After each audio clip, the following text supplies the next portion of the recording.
Okay, so let us do the schedules of the Constitution of India in brief. We'll do 12 schedules. So basically, there are 12 schedules, and we'll start from the very first schedules. It contains the list of states and the union territories. The second schedule is it consists of 5 parts, and part A is about the emoluments to the president and governor. Part B, it was omitted by the 7th Constitutional Amendment Act of 1956. Part C, it contains provisions about all the presiding officers. Just remember this. It's really important for you to know this. It contains all the presiding officers and their provisions.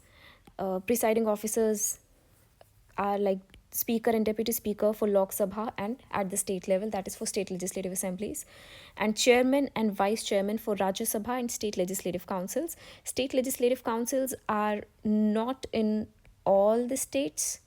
They are, as of now, I think, I'm not sure, but I think they are in 7 states at present, but I'm not really sure about it. Okay, I'll confirm it later. Then we have salary of it contains the provisions about the salary of Supreme Court and High Court judges, and Part E contains the provisions of the Comptroller and Auditor General. Now we have third schedule. The third schedule of the Constitution of India, it contains oaths and affirmations to be made by the union and state ministers. Now these are MPs and MLAs, member of parliaments and member of state legislative assemblies. Then we have oaths and affirmations by the candidates for the election to parliament and state legislature. You have to understand this. There are the people who are selected for like MPs and MLAs, and these are the candidates who are standing for the elections to the parliament and legislature. And third one is oaths and affirmations by the Comptroller and Auditor General and Supreme Court and High Court judges. So these are 1, 2, 3, 4, and 5, which you need to know. Fourth schedule contains the allocation of, it consists of allocation of seats of each state and union territory in the Council of States. Then we have fifth schedule, which is regarding the administration and control of scheduled areas. States which have fifth scheduled areas in their respective states. These are the states which have fifth scheduled areas. These are Andhra Pradesh, Chhattisgarh, Gujarat, Himachal Pradesh, Jharkhand, Madhya Pradesh, Maharashtra, Odisha, Rajasthan, and Telangana. And total 8 states. Out of these 10 states, 8 states have notified PISA rules. Now, PISA is it is Panchayat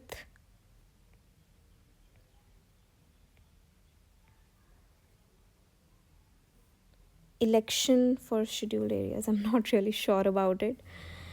Okay, we can Google this out since I'm also learning. I knew about it, but I forgot it. Okay.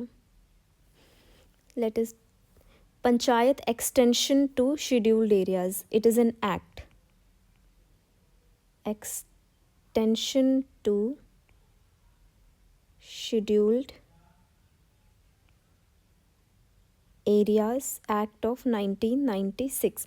It is an act of parliament that extended the Panchayati Raj system to the scheduled areas of India. Purpose was, you can read it from here, to preserve the cultural identity and traditions and customs of the people, safeguard community resources. Okay, fine. So basically the fifth scheduled areas in these states were supposed to notify PISA rules, but not all have notified. In fact, only you can say 8 out of 10, so it is not only 8 out of 10 have notified, except the states of Jharkhand and Odisha. Now these have not notified the PISA rules. Apart from these, all the fifth schedule areas states have notified. Then we have 6 schedule areas. So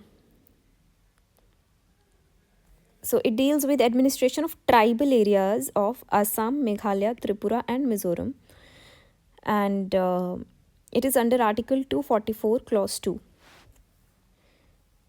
I need to clarify certain things.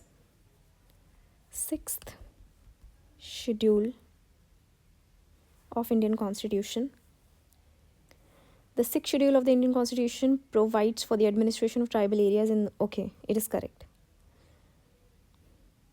Let us have a quick recap of Article 244 of the Indian Constitution. Relates to the administration of tribal areas in the states of Assam, Meghalaya, Tripura and Mizoram. Okay, it provides for the establishment of district or regional autonomous council. Regional autonomous council for these areas. The six schedules of the provides the separate provisions under Article 244, Clause 2 to safeguard the rights of the tribal population in these states. Now we have seventh schedule, which consists of three states, which is union state under center state. Three lists of the seventh schedule consists of three lists, right? I said it state earlier. So it is like union list, and then we have state list, which is under states control, and then we have concurrent list.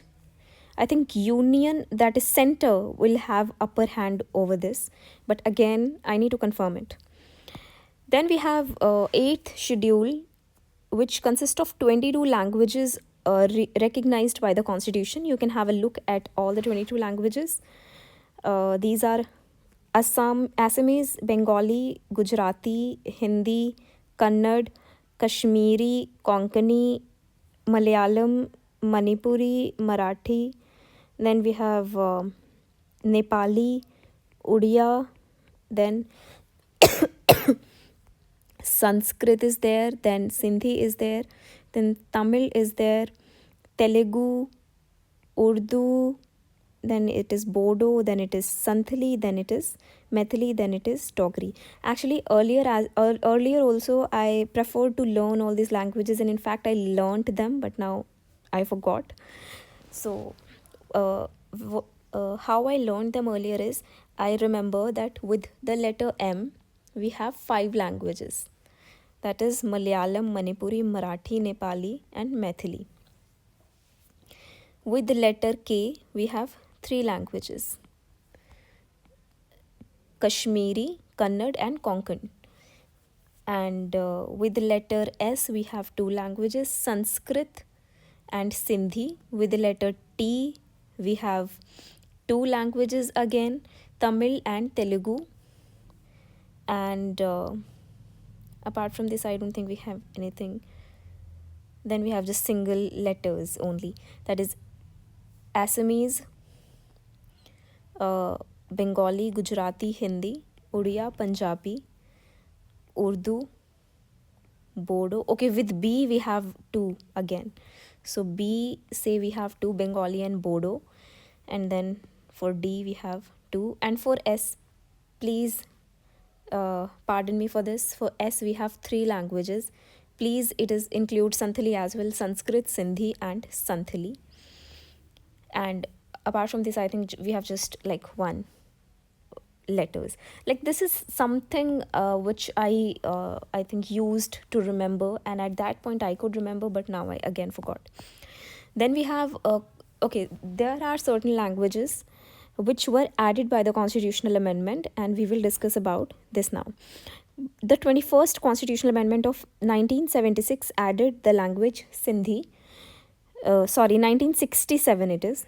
Then 71st constitutional amendment of 1992 added Konkani, Manipuri and Nepali. And 92nd Constitutional Amendment Act of 2003, it added Bodo, Dogri, Maithili, Santhali.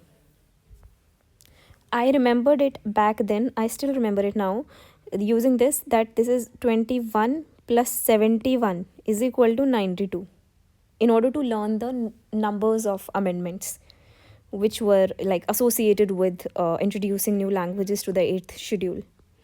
Then we have 9th schedule, which talks about the protection of certain, which deals with protection of certain laws from judicial review, and these include mainly land reform and the abolition of zamindari system. Then we have Okay, the acts and rules that are protected by Article 13(1)(b). Okay, it talks about the same thing, I think, yeah. Then we have 10th schedule. It contains provisions related to disqualification of members of parliament and state legislature on the ground of defection. Then we have anti-defection law. It, of course, it deals with these defection cases only, and it was introduced by 52nd Amendment Act.